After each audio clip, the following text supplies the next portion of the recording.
टोंक खुर्द क्षेत्र के ग्राम कन्हरिया के पास स्थित प्राचीन जनेश्वर मंदिर श्रद्धालुओं की आस्था का प्रमुख केंद्र माना जाता है। ग्रामीणों के अनुसार मंदिर में दूर दूर से श्रद्धालु मनोकामना लेकर पहुंचते हैं। मंदिर के पास संचालित गिट्टी मशीनों से होने वाले तेज धमाके, शोर और धूल के कारण श्रद्धालुओं व ग्रामीणों को परेशानी हो रही है। ग्रामीणों का कहना है कि मशीनों के कंपन से मंदिर परिसर तक प्रभावित होता है और धूल जमने से धार्मिक वातावरण भी प्रभावित हो रहा है। इस समस्या को लेकर ग्रामीणों ने कलेक्टर और टोंक खुर्द एसडीएम कार्यालय में ज्ञापन सौंपकर कार्रवाई की मांग की है। मांग पूरी नहीं होने पर ग्रामीणों ने राष्ट्रीय राजमार्ग पर चक्का जाम की चेतावनी दी है। कल गट्टी मशीन को लेकर एसडीएम कार्यालय में ज्ञापन दिया गया, इसके बारे में क्या कहेंगे और क्यों दिया गया? गट्टी मशीन यहाँ पर पहले भी 2 साल पहले भी 3-4 साल पहले 2 मशीन यहाँ पे स्वीकृत की गई थी।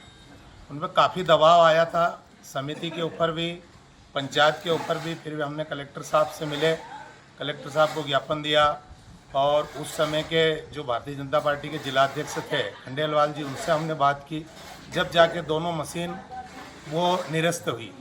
और अभी तो हमको यहाँ पर ना तो कोई पंचायत को मालूम है, ना कोई जनपद को मालूम है, ना कोई एसडीएम साहब को मालूम है, किसी को मालूम नहीं है। और यहाँ पर मशीन स्वीकृत की गई है, तो इसका मतलब ये हुआ कि नीचे की जो कार्यशैली है उसकी कोई ज़रूरत ही नहीं, ऊपर से सब हो सकता है। तो फिर ऊपर हमेशा जो हमारी शिकायत है वो ऊपर से क्यों नहीं सॉल्व नहीं होती है। फिर यहाँ हमें अगर मान लो कि अगर कहते हैं कि साहब ये मशीन लग रही है, तो आप कह रहे हैं कि तहसीलदार साहब को ज्ञापन दे, तो फिर इसमें तहसीलदार साहब का कोई रोल ही नहीं रहा। अगर ऊपर से ही स्वीकृत होती है मशीन, तो फिर तहसीलदार साहब का रोल कहाँ पर रहे हैं?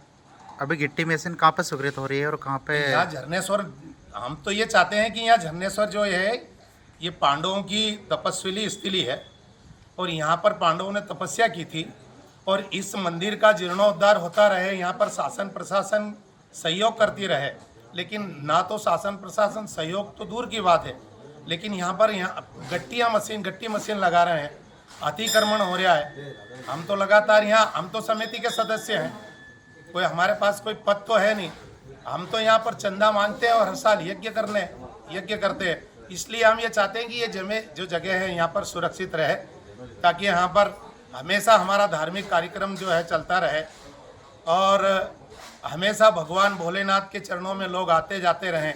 ऐसा अगर हुआ तो निश्चित रूप से ये जगह सब कब्जा हो जाएगी, तो यहाँ भोलेनाथ के मंदिर की भी फिर महिमा समाप्त हो जाएगी। झरनेश्वर भगवान का जो मंदिर है, हमें इससे कुछ लेना देना नहीं रहेगा, ऐसा हो सकता। सर, गट्टी मशीन से क्या क्या समस्या है आपको? गट्टी मशीन से यहाँ पर बोरिंग लगेगी, गट्टी मशीन धम धम करेगी, या वो बोर लगाएंगे तो मंदिर तो क्षतिग्रस्त होगा नहीं होगा है।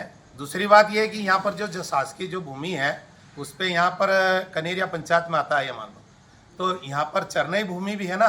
फिर सबसे ज़्यादा तो हमें गाय को चरने के लिए जगह चाहिए, वो तो चाहिए, लेकिन सबसे ज़्यादा मंदिर का नुकसान है उसमें, क्योंकि मंदिर जो बना हुआ है बहुत पुराना है।